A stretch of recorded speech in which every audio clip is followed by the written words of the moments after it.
Donc comment je suis venu à la traduction? De par les études, hein, donc en Algérie, j'ai fait les langues étrangères. Donc arrivé à Paris fin 2003 avec la vague de tous ces étudiants qui sont arrivés avec un visa d'études en France. Donc j'ai continué, hein, difficilement bien sûr, puisque après 7 ans d'activité professionnelle post-licence d'anglais en Algérie, ça n'a pas été facile. Mais bon, j'ai été orienté par mes enseignants vers la traduction, vu un parcours déjà que j'ai entamé dans la traduction depuis l'Algérie. Donc, de 2004 donc à 2007, j'ai été à Paris 3 pour la traduction juridique et financière. Hein. Après, on reviendra sur la traduction et l'interprétation, pour qu'on fasse un peu la différence. À partir donc de 2007-2008, j'ai fini ma formation de traducteur et là j'ai sollicité l'agrément, ce qu'on appelle l'assermentation, où là aussi on va revenir sur les termes qu'on utilise en France, parce qu'en Algérie on a tendance à utiliser traducteur officiel ou assermenté ou autre, ce qu'on n'a pas en France. Hein. D'ailleurs on ne dit même pas maître en France, on dit monsieur ou madame. De là, donc, la première assermentation en langue arabe est intervenue donc, fin 2009. Et là, je deviens donc expert de justice, hein, au même titre que les avocats et les notaires, tous les auxiliaires de justice en France. Alors, l'expert de justice, il relève de la cour d'appel. Il y en a 36 hein, en France, outre-mer compris. Donc chaque cour d'appel a sa liste des experts de justice, tout domaine confondu, hein, traduction, informatique, médecine, tout ce que vous voulez.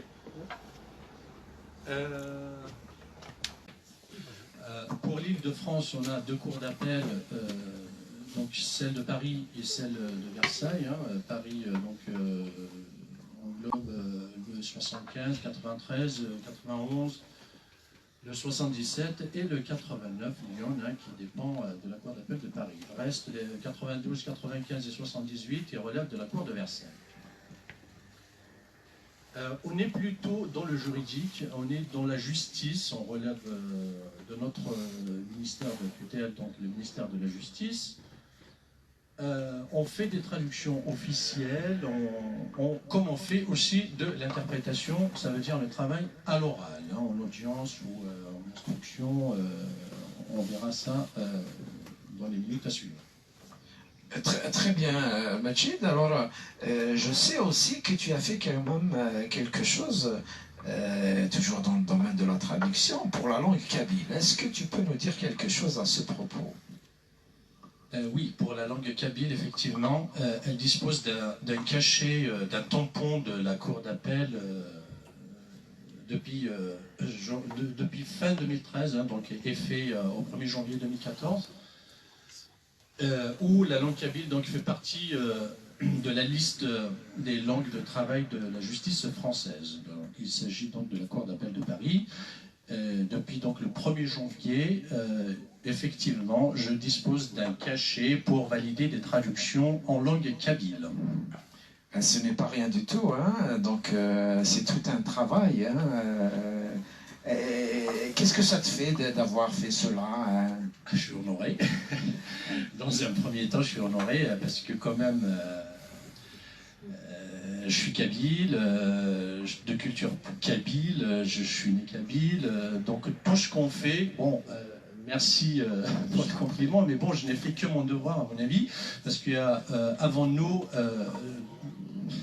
nos références aussi qui ont fait beaucoup plus que nous, mais voilà, moi je dirais aujourd'hui pour le kabyle, pour le maintien de sa culture, de sa langue et tout ce qui va avec, chacun de son côté fait de son mieux, fait son possible à son niveau. Très bien. Donc, Majid, aujourd'hui, tu as tes bureaux du côté de Montreuil. Hein, j'espère que je ne me trompe pas. Donc, en général, les gens qui viennent te voir, ils viennent un peu de tous les milieux, n'est-ce pas? Oui, tout à fait. Déjà, les gens qui viennent, ils ne viennent pas uniquement pour traduire un document. On est traducteur, on devient conseiller juridique de toute manière qu'on le veuille ou pas, puisqu'on a toutes les lois, on est soumis à la formation continue. Donc tout ce qui se passe dans le domaine de la justice, de l'administration française, on est quand même informé à temps. Et du coup, nos clients qui nous sollicitent pour des dossiers de traduction, un dossier de traduction, un document à traduire, appellent quand même des questions sur la procédure, sur la démarche à suivre, à entreprendre. On parlera du regroupement familial, de la naturalisation et tant d'autres démarches. Et donc, il y a aussi des personnalités qui viennent un peu de toutes les parties du monde, je dirais, parce que tu traduis en plusieurs langues. Oui, tout à fait, je traduis également en arabe et en anglais. Oui, je reçois des personnes de plusieurs horizons, effectivement, oui. Voilà, donc ça c'est le chapitre traduction, hein, on va y revenir avec la salle. On va venir au chapitre musicien, tu es aussi un bon musicien. Hein, et alors, la musique, la traduction et la musique. Comment est-ce que tu es venu à la musique alors? La musique, la chanson aussi. Bon, après le terme musicien que tu as utilisé, je ne sais pas si je peux me permettre de dire je suis musicien ou... Ah si, à mon avis, non, mais j'aime chanter. C'est ça. J'ai appris quelques accords de guitare de mon enfance, hein, quand je sais pas, de toute façon, je ne vais pas rougir en le disant comme ça. J'ai appris la guitare, mais mes premiers accords, je les ai appris... dans le pré, en gardant les vaches, comme tous les Kabyles de mon village. Voilà, enfin 15 ans que j'ai gardé les vaches à mon actif. C'est pas mal. Je pense qu'on peut le mettre aussi sur le CV. Et donc... quand j'ai arrivé à solliciter un travail en Normandie, je le mets. Et donc... la chanson kabyle, hein, qu'est-ce que tu peux nous dire à propos de la chanson kabyle? Parce que moi personnellement je suis un peu embêté d'entendre beaucoup de gens dire la chanson kabyle elle est morte, etc. Alors que je connais des gens qui font des choses extraordinaires, que ce soit toi ou d'autres. Je pense que cette chanson kabyle n'est pas morte. Non, je pense pas, loin de là. Non, bien au contraire, elle est bien vivante. Grâce justement à des gens comme Hassan, Mouloud et tant d'autres. Hein. Je citerai les gens avec qui je suis en contact régulier dans le domaine artistique, la Bahtissilia, Blad Aranis, et puis Tandy Khan aussi, Ali Amran, j'en passe. Hein. Il y a beaucoup d'artistes quand même qui donnent pas mal de choses pour la chanson kabyle. Et chanson kabyle veut dire langue kabyle, veut dire culture kabyle, veut dire tout, existence tout simplement. Absolument. Et si je te disais alors, avec toute cette capacité, cette énergie, ces talents, mais quand même à l'échelle internationale, on peut dire que quand même il y a moins de reconnaissance vis-à-vis de cette chanson kabyle. Est-ce que c'est de la faute aux chanteurs kabyles? Est-ce que c'est de la faute à l'intelligentsia kabyle? Est-ce que c'est de la faute aux médias qui ne font pas leur travail? Ou bien est-ce qu'il y a autre chose? La faute, je dirais pas, il y a faute quelque part. Moi, je ne condamne personne là-dessus. Je pense que chacun travaille à son niveau. Me concernant personnellement, j'envisage de traduire mes textes et en français et en anglais de tout ce que je fais du kabyle dans un premier temps pour toucher effectivement un public occidental. Mais bon, après, je ne sais pas, il y a question de moyens, il y a question de mobilité internationale pour certains aussi. Je ne sais pas si je peux vraiment te répondre de manière authentique et bien précise à la question, parce qu'elle est quand même assez conséquente. Absolument. Personnellement aussi, je n'ai pas toutes les réponses, hein, Majid Akbar. Et puis, je voudrais quand même saluer quelqu'un qui nous vient de Vgaïez. C'est un ami qui m'est très cher. Et c'est l'un des instigateurs du fameux printemps berbère, printemps kabyle de 1980. Aziz Marhaba Iskal Aziz.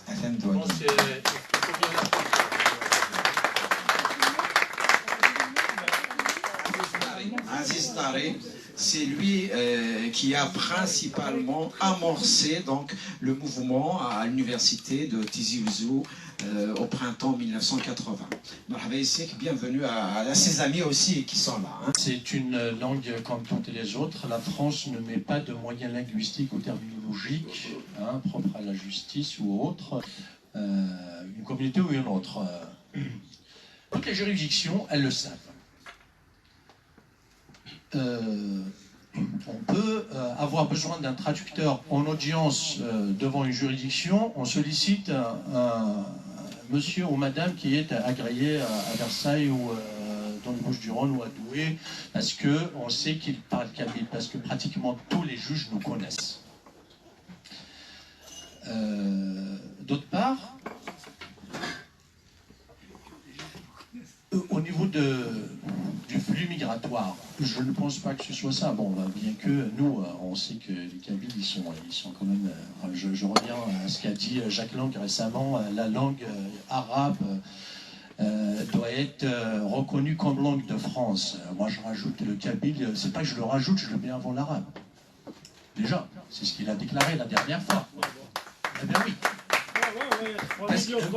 Il a justifié parce que l'arabe est parlé tous les jours en France.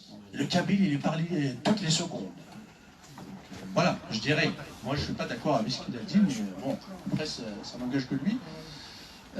Quant à l'assermentation en langue kabyle,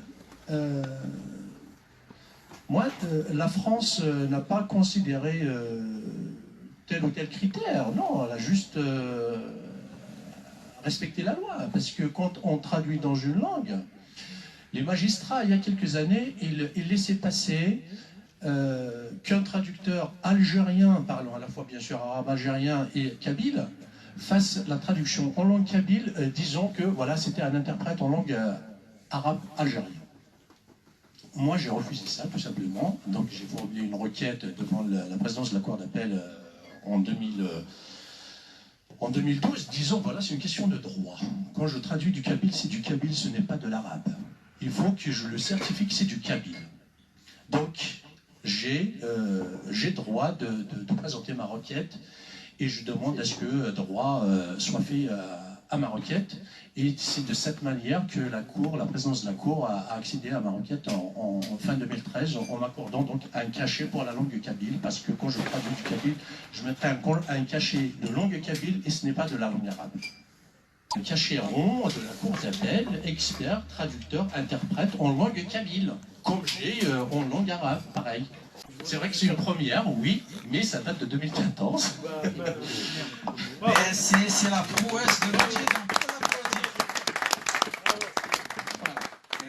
Oui, c'est comme ça qu'on avance et c'est comme ça que des pas sont faits dans l'histoire avec grand H, même s'ils sont méconnus par le grand public ou même par les médias, voilà.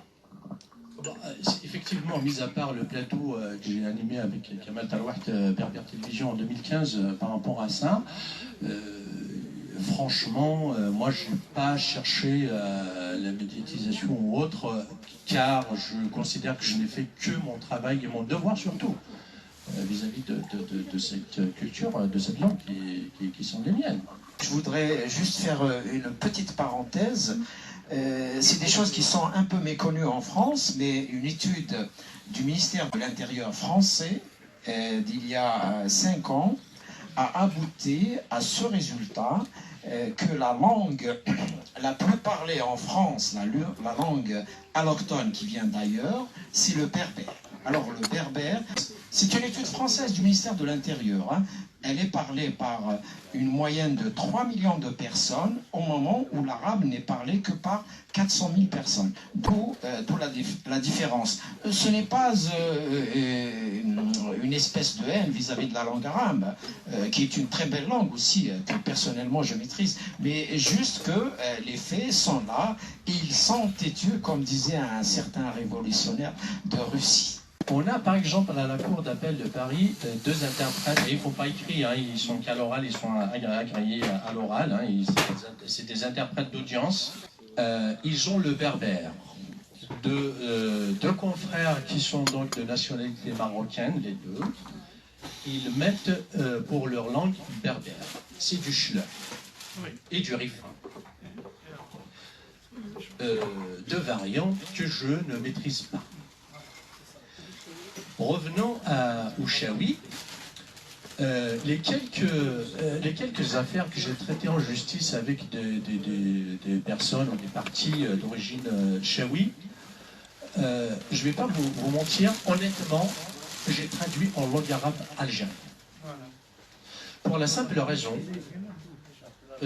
qu'en justice, il faut que la personne comprenne à 100% de quoi il s'agit. Il y a 1% qui manque en sa défaveur. Donc soit il comprend, soit il ne comprend pas. Et la justice ne tolère mais zéro tolérance là-dessus. Voilà. Donc les quelques dossiers que j'ai traités concernant le chaoui, franchement je les ai traités comme les BZAP d'ailleurs. Je m'est arrivé de traiter quelques dossiers. Je les ai traités en langue arabe, en arabe algérien, ou en langue algérienne je dirais plutôt. Il y a un mélange de tout. L'impartialité oblige. Toute notre formation et nos formations continuent. Chaque année, on a un cycle de formation dans ce sens, où la déontologie est mise en avant. Confidentialité oblige aussi. Donc nous, on touche à tout, du civil, du commercial, alors là, du pénal. Et il arrive qu'on soit 3 ou 4 interprètes dans une affaire, s'il y a plusieurs langues qui sont parlées, qui vous comprises surtout, parce que là, je reviens à la directive 2010-64 de l'Union européenne, du Parlement et du Conseil, du 20 octobre 2010, relative donc au droit à la traduction et à l'interprétation.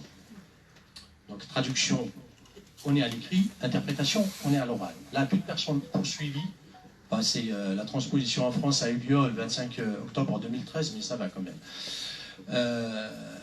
Toute personne poursuivie ou partie à une instance quelconque a droit d'office à un interprète et un traducteur, donc qui est pris en charge financièrement par le ministère de la Justice. Bien sûr, 80%, voire plus que ça, notre travail est à la justice, toutes les juridictions de France. Alors après, il n'y a pas que les juridictions, il n'y a pas que la justice. Ce que dit l'interprète d'audience, bien entendu, c'est à partir de là que le magistrat rend sa décision. Alors, je disais tout à l'heure, il faut que la personne comprenne à 100% ce qu'on lui dise. Sinon, ça ne sert à rien.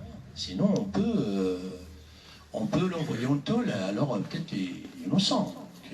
Voilà, ou bien minimiser sa peine, il faut bien augmenter sa peine alors que ça ne nécessite pas cela. Donc c'est très très important, c'est très intéressant ce que vous avez dit. Donc tout notre travail est là. Nous, il y a un terme qui revient, ou voire je dirais deux, donc confidentialité, impartialité. Surtout l'impartialité. On dit que le meilleur interprète ou le meilleur traducteur, c'est celui qui s'efface au moment de sa prestation. Il faut qu'il soit la voix de l'autre. Il ne faut pas qu'il soit présent. Il ne prend pas parti. Il est là pour dire ce qui est dit en langue étrangère. Et il le redit en français, tout simplement. Le passage de ce que dit la personne donc poursuivie ou la partie à l'instance, quand il est repris en français, il ne faut pas que ça fasse écho. Il faut que ça passe. Il faut que ça passe. C'est comme si c'était l'autre qui l'avait dit, en fait. Là, vous avez le meilleur interprète. Après, en interprétation, il y a plusieurs. Nous, on intervient, comme on parlait d'OFPRA, la mairie, la préfecture, les notaires, les avocats, sachant que l'avocat en France, en audience, n'a pas vocation à traduire à son client, même s'il parle arabe ou kabyle ou une autre langue comprise par son client. Il n'a aucun droit de lui traduire. C'est le traducteur désigné par la justice qui a prêté serment, qui traduit pour la justice. Ben oui, imaginez-vous un client qui répond mal à une question en langue arabe ou en langue chinoise, et son avocat la rectifie en faveur de son client. Il ne faut pas.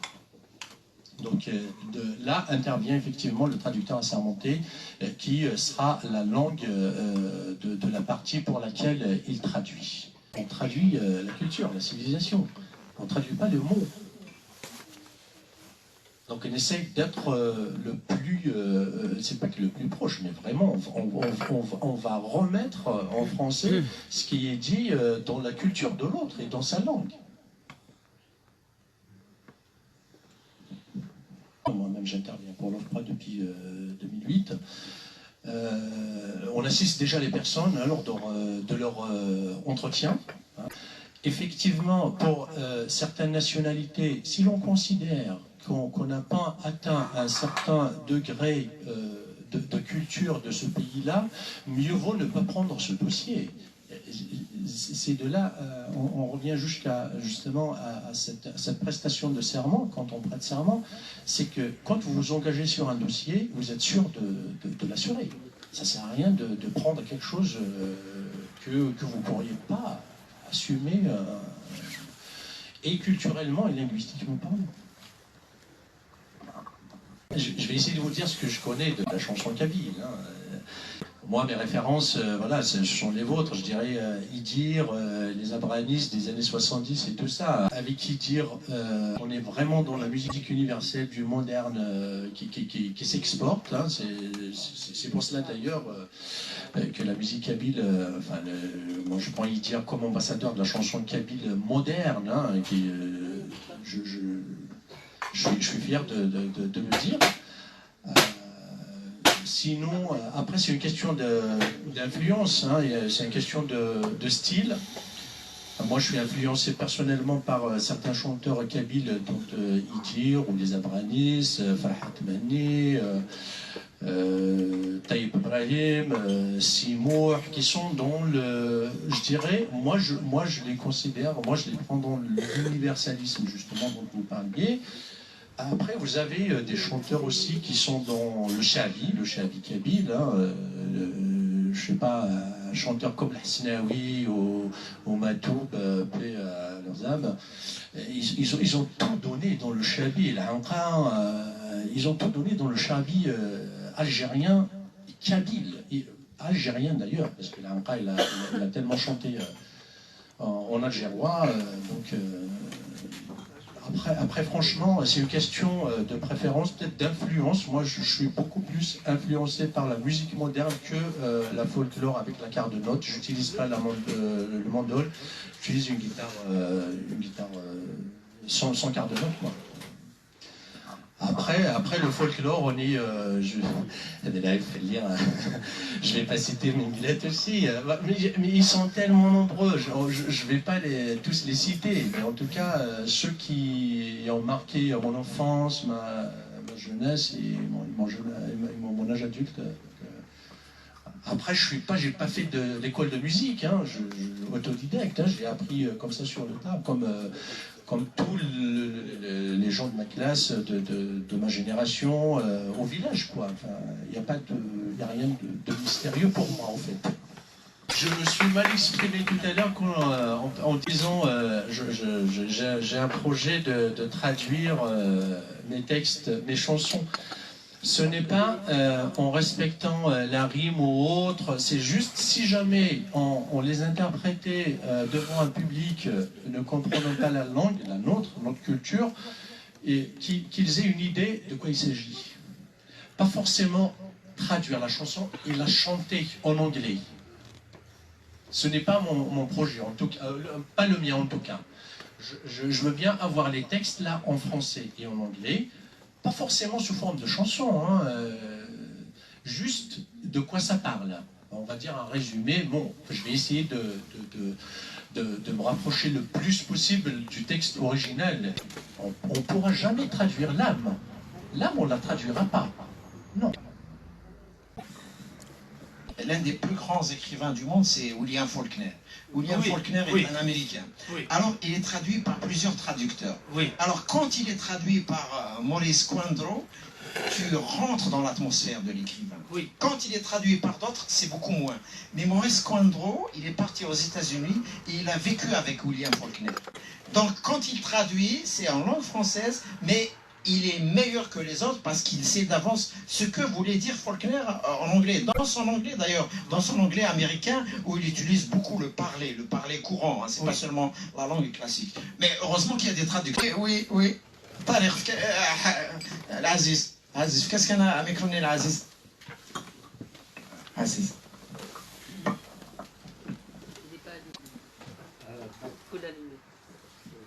D'abord, je vous remercie pour l'accueil. Merci. Très touché. Et je te remercie aussi. Je remercie notre conférencier parce que j'ai appris une chose quand même. Si je n'étais pas là, je n'aurais jamais appris ça. Que la langue kabyle est reconnue par les institutions officielles et surtout de justice, alors que nous, dans notre pays, en plein kabyle, hein, non seulement on ne peut pas se défendre avec notre langue, on n'a même pas le droit à un interprète. Ça, c'est pour faire le parallèle. Et je vais vous poser une question par rapport à ce qui se passe dans le pays, puisque vous êtes dans le droit. Qu'est-ce que vous pensez du mouvement de grève des juges et du mouvement de grève des avocats dans ce qui se passe dans le pays? Puisque vous êtes dans travailler, c'est juste l'opinion. Je sais que ce n'est pas dans le métier. La deuxième chose, est-ce que vous pouvez élargir votre champ de traduction? C'est-à-dire traduire des livres français ou anglais en kabyle, comme l'a fait Mohia. Ça enrichit notre langue, ça enrichit notre culture et ça nous ouvre au monde extérieur. Comme disait Youssef, on a besoin. Il y en a très peu qui le font. On a plus besoin de traduire les autres livres vers le kabyle pour enrichir justement le kabyle. Et ça, c'est la question que je pose. Est-ce que vous pouvez élargir votre champ de traduction, y compris des chansons anglaises ou françaises ou autres, vers le kabyle? Je pense que c'est très important. Et, ça sera un apport très important. La troisième question. Quand vous avez dit, je ne sais pas qui a posé la question, est-ce que la chanson kabyle est morte en date, est morte? Enfin, je dirais, pour que la chanson kabyle meure, il faut que la Kabylie meure. Il faut que la langue et la culture kabyle disparaissent. Tant que la langue kabyle, tant que la Kabylie ne disparaît pas, la chanson ne disparaîtra jamais. Elle prendra des formes différentes d'expression, que ce soit artistique ou en termes de poésie. Mais elle s'est enrichie aussi, la musique kabyle, par l'apport extérieur. Elle s'est beaucoup enrichie par l'apport extérieur. Ça ne veut pas dire qu'on a ramené l'âme des autres. Non, on a ramené ce que j'appelle, on s'est inscrit, en traduisant, on s'est inscrit dans le mouvement, que ce soit musical ou autre, qui est moderne, le mouvement de l'époque. C'est important et on a besoin de ça. Parce que nous, la Kabylie, peut-être c'est la seule région en Algérie qui est ouverte au monde. C'est la seule qui est ouverte au monde. Et c'est important de maintenir cette ouverture-là et de l'apport extérieur.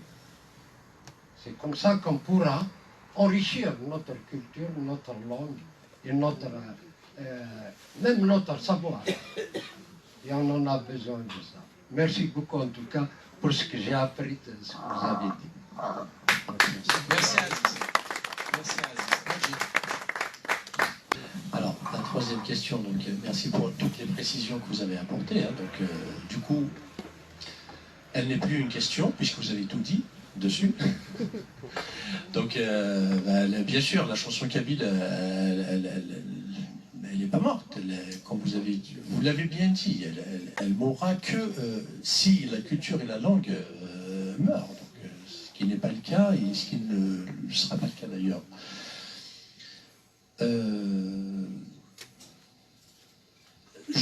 Moi, je réponds plutôt à la deuxième question, qui était de la traduction littéraire, de livres, de romans.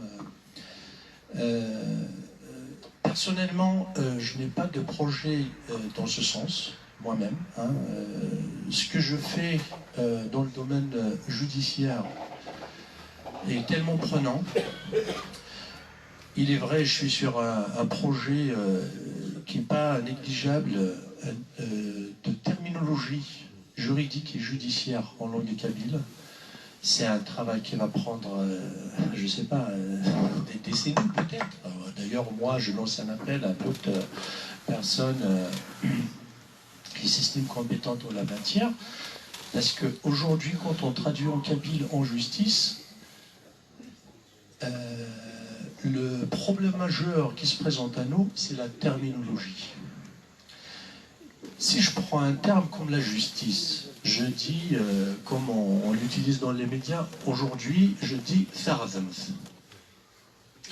Alors dites-vous, monsieur ou madame, si vous dites à une personne âgée de 70 ans qui ne comprend pas le français en France, demain, vous allez être présenté à la maison Tardems, donc en justice, je ne sais pas ce qu'elle va faire, elle comprendra certainement rien du tout déjà, du terme. Si ce n'est acheter un billet pour partir peut-être sur un village d'Ardems ou je ne sais pas, un truc comme ça. C'est ça. Alors, la difficulté se trouve à ce niveau, et c'est une difficulté mais extrême. Arriver à faire passer le message à la personne illettrée pendant 20 ans, 30 ans en France qui ne connaît aucun mot. Alors là, je ne cite que le terme latardum. Donc, quand on dit en kabyle la justice, on dit Aham Nshara. Si vous ne dites pas Aham Nshara, la personne ne comprendra rien du tout. Sauf une personne, bien sûr, avertie, instruite, à ce moment-là, elle a accès à cette terminologie berbère ou tamazirt. Voilà. Je reviens à ce que disait Habib tout à l'heure. Est-ce qu'il y a des moyens linguistiques et terminologiques dans ce sens? Non, non, Habib, il n'y en a pas. On travaille dans ce sens justement pour aboutir à un travail finalisé, mais qui va prendre énormément de temps. Ce que l'on fait, moi personnellement, ce que je fais aujourd'hui, c'est que je transmets le message dans ma culture, dans ma langue, parce que je traduis en kabyle, mais franchement, une terminologie officielle, qui sera officialisée, finalisée, ça demandera beaucoup de temps. Est-ce qu'on va opter pour le langage standard Tamazirt, donc on va opter pour Tardam? À ce moment-là, toutes les générations à venir n'auront que Tardam comme terme pour la justice, ou bien, mais aujourd'hui on est confronté à des situations qui sont autres. On est devant la justice, une dame de 65 ans qui vient du fin fond de Kabylie, elle ne comprend rien du tout. Il faut savoir lui transmettre. Et dans les mots qu'elle comprendra, qu'il soit devant le notaire, ou devant le juge, ou devant le juge des enfants, ou de la famille, comme on intervient dans le civil, dans le pénal, et partout. Donc la difficulté, effectivement, se situe au niveau de la terminologie aujourd'hui. On a cette culture, on arrive à la transmettre, le message.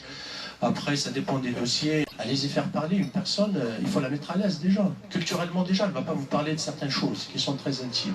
Mais seulement sa défense, elle est là. Si elle ne parle pas de ça, elle ne saura pas se défendre. Donc il faut la mettre à l'aise pour qu'elle puisse parler. Voilà, ben, j'espère. Il y avait une autre question. Alors, c'est le mouvement des juges et des avocats en Algérie. C'était la première. Ben, franchement, moi, le mouvement de grève des juges, j'y crois pas. Parce que c'est qui le juge? Il va faire grève contre... récemment, on a vu le faux mouvement qui a donné donc des revalorisation de salaire au train d'indemnité au détriment du peuple d'ailleurs. Hein. Donc ils ont bien choisi le moment pour avoir un gain de cause rapidement. Mais après, au niveau des avocats, je vois le bâtonnat de Tizi. Moi, franchement, je travaille pas avec les avocats. Je travaille pas avec la justice algérienne. Juste pour qu'on mette un... J'ai pas de relation avec la justice algérienne. Une grève des avocats à l'échelle nationale ou régionale ou départementale ou... Je vous repose la question, parce que une grève des avocats à l'échelle nationale ou... Non, là au début c'est au niveau national, après c'est devenu que régional, que la Kabylie qui fait la grève des avocats, surtout par rapport aux détenus du Tarapo à Mazia.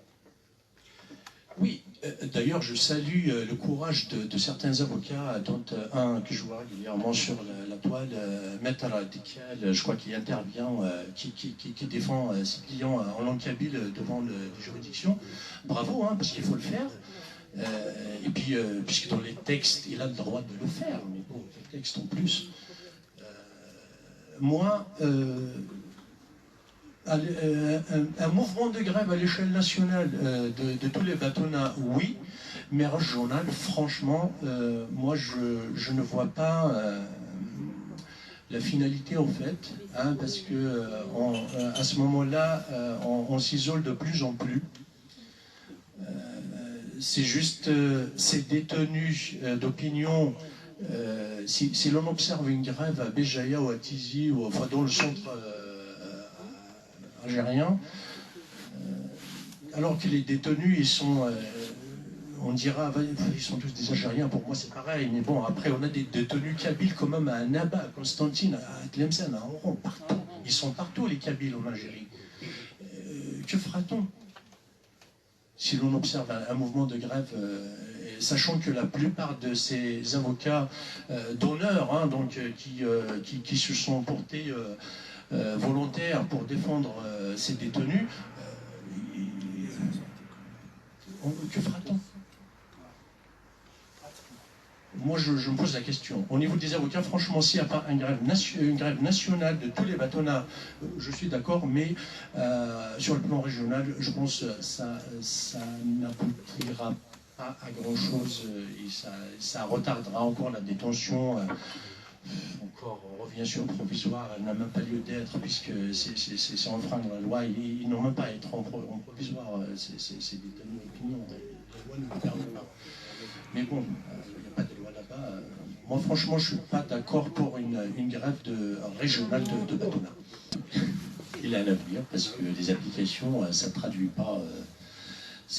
pas forcément le sens, le contexte. L'application, elle ne se met pas au contexte. Après on a, pour certaines langues, je prends l'anglais, on a ce qu'on appelle les mémoires de traduction. Les mémoires de traduction, elles sont alimentées par des personnes. Ça veut dire, l'application, elle vous donnera ce que la personne donnera. Aujourd'hui, moi, sur le plan littéraire, je ne vais pas me prononcer, mais en tout cas sur le plan judiciaire, je vous dis que la traduction par application ne sert absolument à rien, sinon on ne sera pas là, nous, pour la justice. Sachant qu'un traducteur juridique et judiciaire, ou l'interprète judiciaire, a toutes les notions du procès. Ça veut dire, depuis la main courante ou la plainte ou la garde à vue jusqu'au jugement définitif, le traducteur agréé vous dira de A à Z comment se déroule la procédure et comment se déroule un procès en France. Et si on n'a pas ça, on ne peut pas traduire pour la justice. C'est pour ça que je vous disais tout à l'heure qu'on est malgré nous des conseillers juridiques parce qu'on a toutes les lois qui régissent toutes les procédures judiciaires en France. Et c'est pour ça qu'on est soumis à la formation continue. On a des cycles de septembre à décembre de chaque année. Donc toutes les nouveautés, soit si on avait encore beaucoup de temps, on allait aborder la réforme de la garde à vue. Il y a plein de choses. La dernière réforme, immigration, asile, immigration, plein de choses à dire là-dessus. Mais une application ne vous dira pas des choses comme ça. Après, ici en France, c'est la société française. Il y a du civil, il y a du pénal, il y a du... On peut aller du divorce, de la garde des enfants, des tutelles, mais il y a un peu de tout. Hein. Il y a un peu de tout. Hein. Il y a du pénal,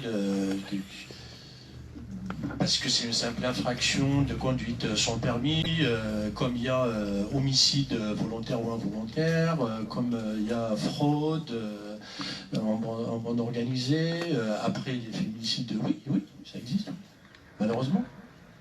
Ouais, ça existe. Après, on n'est pas là à donner des statistiques, mais bon, après, franchement, il est difficile de donner comme ça des statistiques. Il y a un peu de tout. Hein. Quand on est dans le familial, on est dans le civil, plutôt, on parle de civil et pénal. Dans le civil, on a la tutelle, la curatelle, devant le juge des tutelles. Sinon, le juge des enfants, hein, le JAF, le juge des affaires familiales, donc, en matière de divorce, séparation, voilà. Mais le gros est dans le pénal. Hein. Dans le pénal, parce qu'aujourd'hui, même le séjour irrégulier est considéré comme étant du pénal. Oui, mais après, voilà, de la simple infraction au crime, on va du tribunal, ce qu'on appelle du JLD, du juge des libertés et de la détention, après une interpellation d'une personne sans papier en France. Donc le JLD au juge des libertés et de la détention peut bien mettre la personne en rétention administrative. On est dans le pénal. Et là, on passe... voilà. Après, il y a des délais à respecter, en rétention, les droits de recours et tout ça. Là encore, si on avait beaucoup de temps, on va développer tout cela. Après, le pénal, quoi, il y a le fraude... Il y a des faux documents, par exemple, par exemple. Il y en a beaucoup. Je ne parle pas des vendeurs à la sauvette de cigarettes à Barbès ou autre. Si, ça relève du pénal aussi, mais bon, après, c'est des sanctions minimes. Mais après, on arrive au stade... Alors, ce qui est le plus lourd des dossiers aujourd'hui, bien sûr, c'est la section, c'est ce qu'on appelle la SAT, la section antiterror. Des dossiers de terrorisme, quand même, il y en a pas mal. Voilà. Après, il y a certaines choses qu'on ne peut pas apporter déontologiquement parlant. Et voilà. Donc, parfois, on est sollicité par les magistrats pour donner un avis hors audience, soit lors de la suspension d'audience, soit entre deux audiences. Voilà. Parce que les magistrats, quand même, ils sont quand même très intelligents, ils voient comment se déroule la chose. S'il y a des tensions, parfois une personne qui a du mal à s'exprimer, on pleure, parce qu'il y a un problème là, et il faut comprendre de quoi il s'agit. Nous, effectivement, dans notre avis personnel, on juge, hein, après c'est à la justice d'apprécier, mais sans pour autant sanctionner une partie ou une autre. Quand on prend le code de la famille algérien, le fameux article 48, donc, qui permet à l'époux de divorcer sans le moindre motif, quand il veut, tout simplement. Au départ, l'administration française, surtout Nantes, l'état civil central, enfin, le parquet de Nantes qui impose donc l'exéquatur sur ses décisions de divorce prononcées à l'étranger, il acceptait cet article 48. Ces dernières années, non. Donc, alors, il y a eu des cas où ça a été accepté, le divorce prononcé sur le fondement de l'article 48 du Code de la famille algérien a été accepté par Nantes. Mais ces dernières années, c'est tellement flagrant. Là, je parle d'il y a 10 ans, hein. Là maintenant, ces dernières années, ça passe plus. De toute manière, même si la personne sollicite le divorce à l'étranger, à partir du moment où son domicile conjugal est déclaré comme étant en France, ça ne va pas passer de cette manière, surtout s'il y a des enfants.